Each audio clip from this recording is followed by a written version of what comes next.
studying shadows like an indoor cat until dusk, when the sky walks me home.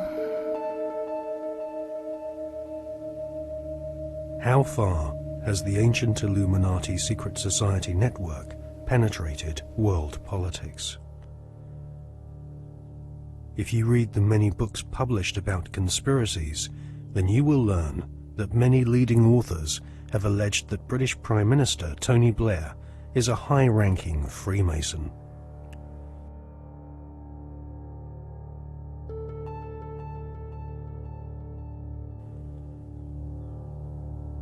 Mr. Blair is a Queen's Counsel barrister, a profession which has its roots in the Temple Bar, built in London by the Knights Templar secret society in the 12th century.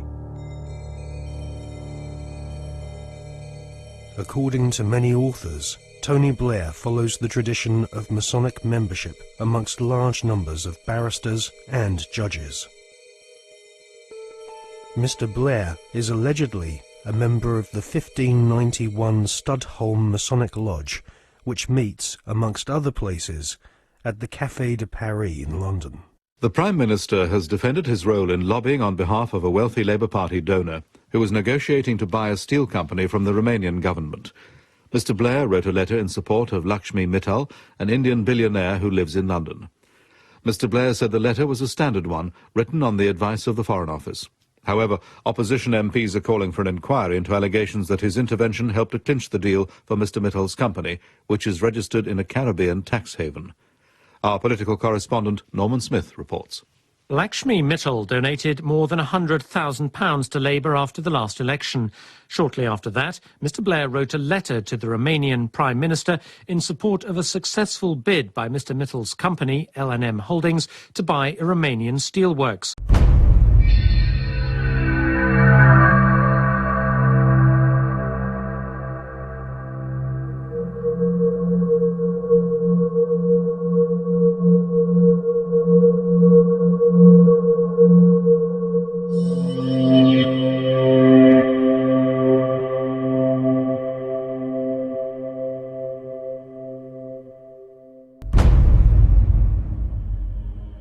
A retired solicitor once described barristers like Tony Blair as highly paid professional liars. So it is unlikely that Tony Blair will ever come clean about his membership of a secret society. However, one thing we can be sure about. The Masonic establishment at the heart of British society does not like being probed or investigated when it comes to matters of Masonic membership. A recent Select Committee inquiry chaired by Labour MP Chris Mullins found that the Metropolitan Police Force and Judiciary were unwilling to force their members to disclose if they were members of secret societies.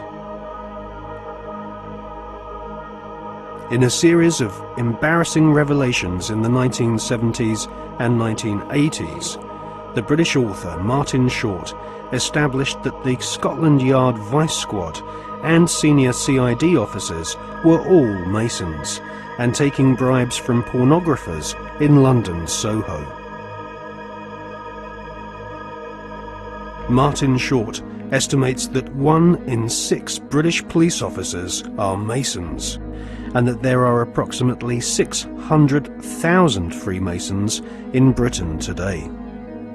Many Freemasons occupy highly paid jobs at local borough councils across Britain, which often have Masonic temples inside council buildings, maintained at the taxpayer's expense. In Scotland, Masons used to proudly parade through the streets. After the exposure of local authority frauds involving corrupt Masonic solicitors and councillors, British Freemasons went underground and now rarely march in view of the public. The public image of British Freemasonry has been damaged by the revelation that supercriminal Kenneth Noye and the men responsible for the Brinks-Mat gold bullion robbery were all Masons. As Prime Minister, Tony Blair has frequent meetings with the Queen. She herself is Grand Patronness of International World Freemasonry, which has its Grand Lodge of England headquarters near Drury Lane in London. The British government employs a huge number of civil servants, magistrates, judges, solicitors and officials, which have all historically been Freemasons. The deceased author of The Brotherhood, Stephen Knight, says that penetration of Freemasonry into the British establishment goes way beyond policemen and parish councils. Knight says that the Palace of Westminster, home to the British Parliament, is used as a meeting place for at least 2 Masonic lodges. One of these lodges is called the New Welcome Masonic Lodge, which regularly hosts blood-curdling rituals and ceremonies inside the Palace of Westminster. Members of Parliament from all political parties gather together, wearing white gloves, sashes, lambskin aprons, and wielding ceremonial daggers, swearing bloodthirsty oaths of allegiance to each other. Just where this leaves British democracy is anyone's guess, but the fact that these secret ceremonies take place in a building paid for by the British taxpayer leaves one wondering if Freemasons do not see themselves as superior to the average British citizen. Many researchers claim British Prime Minister Tony Blair is a high-ranking 33rd degree Freemason. This is the highest rank of Mason, and this elite cabal of British Freemasonry has its own headquarters at number 10 Duke Street, which some claim is connected to number 10 Downing Street via a secret underground tunnel. Inside the Duke Street headquarters of the Supreme Council of the 33rd degree, there is a red room, a black room, and a chamber of death, which Masons use for macabre rituals based on ancient Jewish mysticism and Enochian magic. Once initiated into the 33rd degree, Masons are told they are superior beings, and the human population are referred to as being profane goyim, which means cattle. If Tony Blair is indeed a 33rd degree Freemason, then he is following in the footsteps of previous Prime Ministers, who have all been members of either Freemasonry, the Knights Templar, or the Round Table, which was started by Sir Cecil Rhodes following his economic conquest of Zimbabwe during the 19th century. Winston Churchill was also a 33rd degree Freemason, initiated into the Studholme Lodge at the headquarters of the 33rd degree in May 1901. Winston Churchill was also a member of the Order of Druids, who often meet at Stonehenge during the spring equinox, whilst members of the British public are forcibly restrained from this ancient megalithic site by thousands of police officers. The ancient Druid rituals at Stonehenge can be considered harmless when compared to the murderous, satanically inspired ceremonies of Freemasonry. Most Freemasons do not progress beyond the first 3 degrees or exams of initiation. These are often called the blue degrees. In fact, many Masons do not even realize that beyond the 3rd degree of Master Mason, that there are higher degrees. The higher degrees of Freemasonry are almost exclusively populated by men of aristocratic lineage, or ex-officers of the armed forces. In all, at any one time, there are no more than a few dozen men who reach the 33rd degree. As they pass each ritual test, the ceremonies become more bizarre and include symbols which can be found in ancient Egypt, with initiates being given pompous titles such as sovereign, prince, or knight.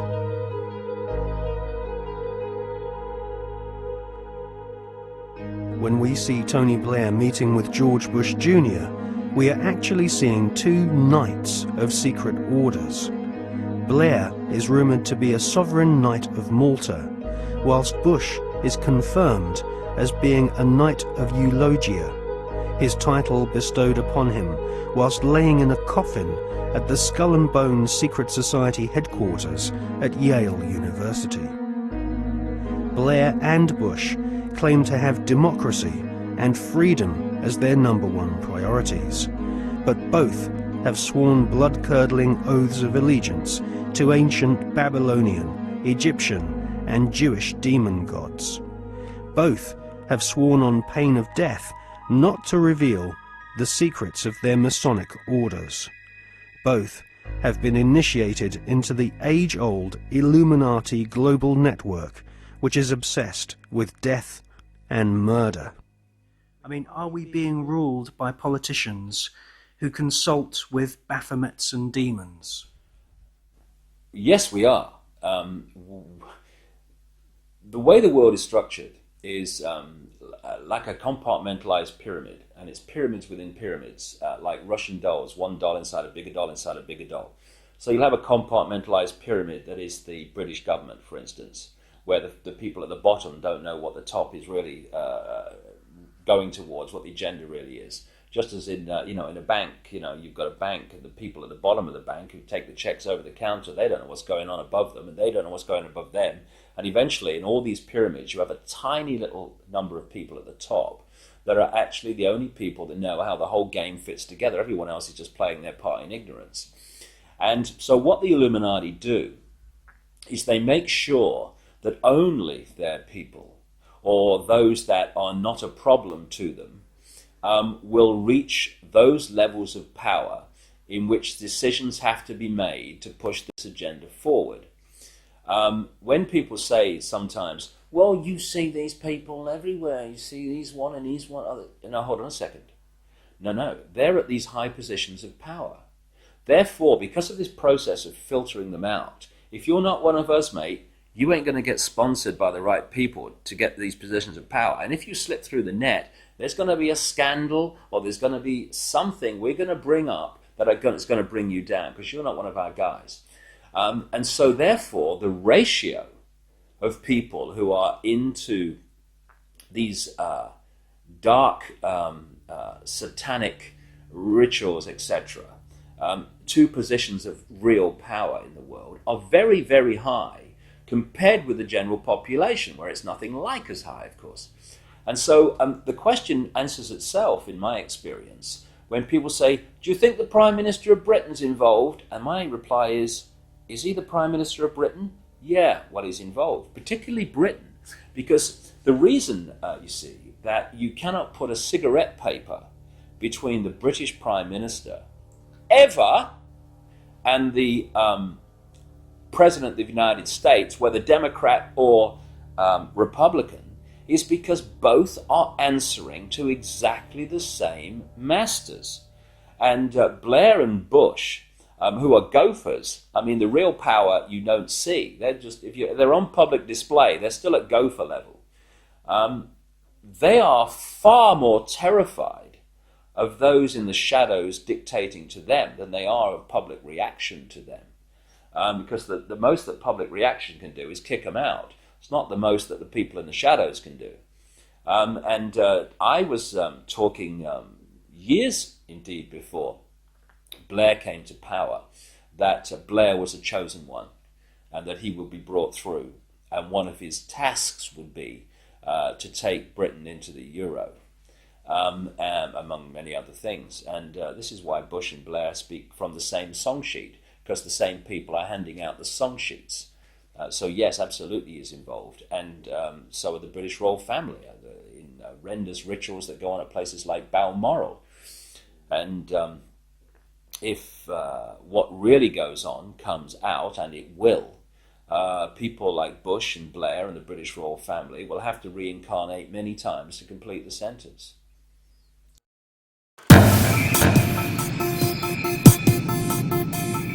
Okay, let's do it. Okay, let's do it.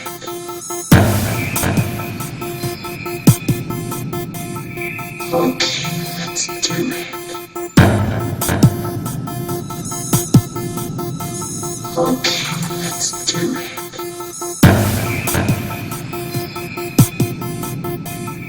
Okay, let's do it.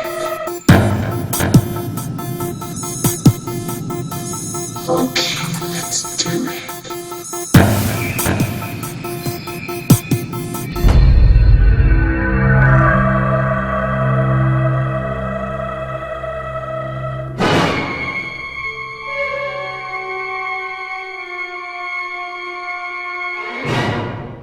I was an FBI agent for 27 and a half years. At the time of my retirement, I was the senior special agent in charge of the FBI Los Angeles Division. I have been qualified in the courts as an expert on cults and satanic ritual abuse. I have information from various sources that judges, law enforcement, prosecutors, attorneys, doctors, and many prominent individuals, including actors, actresses, professional football and baseball players, are involved in these type activities.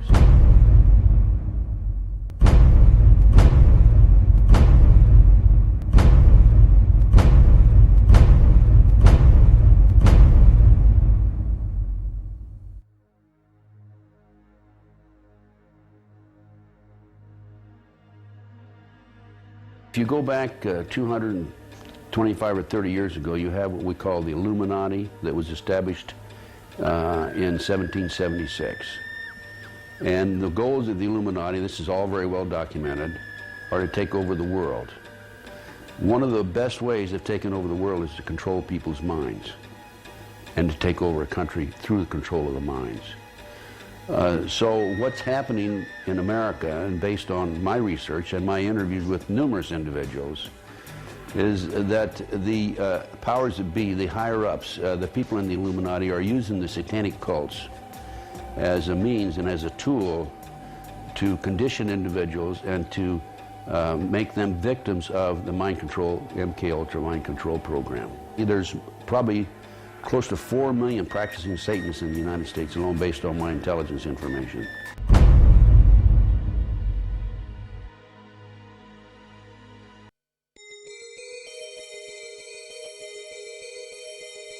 If the many authors on the subject of the occult are correct, and Tony Blair has been initiated into the 33rd degree, then his pseudo-Christian morals will be compromised by the fact that devil worshippers and high-ranking Freemasons have walked through the corridors of power hand in hand for centuries. The Royal Archmasons describe their highest-ranking brothers as Grand Solicitor Generals of the Supreme Grand Chapter. There is a secret word, the name of the true Masonic God, which none are allowed to say in public. This name is Yarbulon.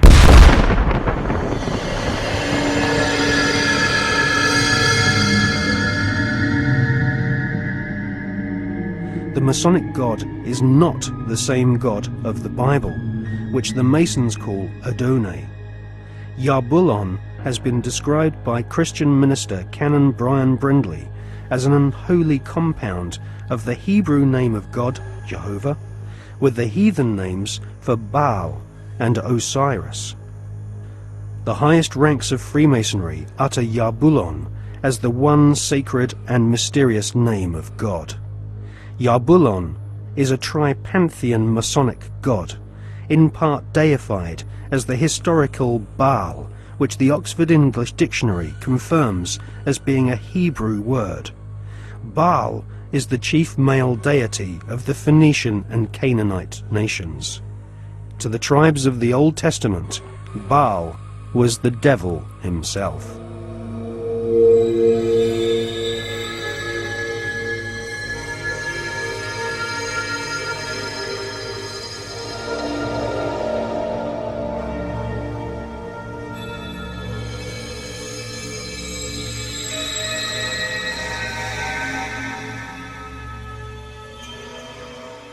Albert Pike is America's most celebrated Freemason.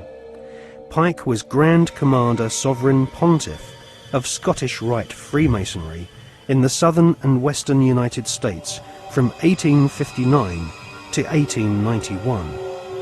Scottish Rite Freemasonry has its own headquarters at the 33rd degree in Edinburgh.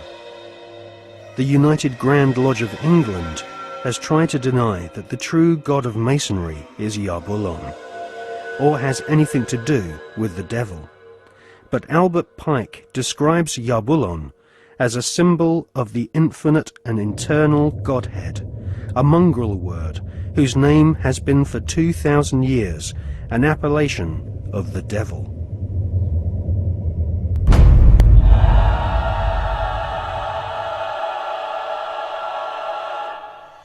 On the 14th of July 1889, Albert Pike issued these instructions to 23 Scottish Rite Supreme Councils throughout the world. We worship a God, but it is the God that one adores without superstition. To you, Sovereign Grand Inspectors General, we say this, that you may repeat it to the brethren of the 30th, 31st, and 32nd degrees. The Masonic religion should be the Luciferian doctrine. Lucifer is God. The true and pure philosophical religion is the belief in Lucifer. So, Yarbulon is really an alternative name for the devil. The last syllable, on, is a code name for the ancient Egyptian god Osiris, who was the god of the dead.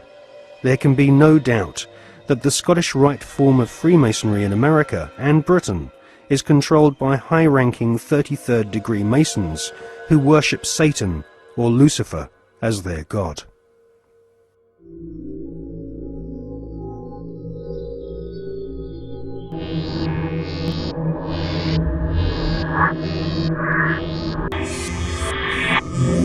We're talking about occultic forces.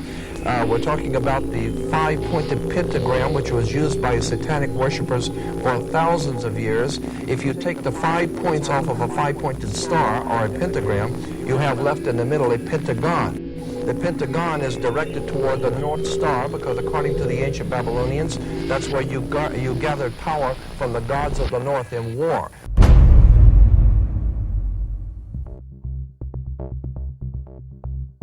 We cannot allow our sons and daughters to be sent to die in a bankster's war. For oil, for heroin, for cocaine, for gold, or for control. Sun Tzu, the great strategist of war, said that all confrontations are won before the battle begins. There has never been a battle that has been won defensively. But we must prepare by becoming self-sufficient. We must prepare to do that which has not been done before. Once identifying the enemy, they have to be routed out.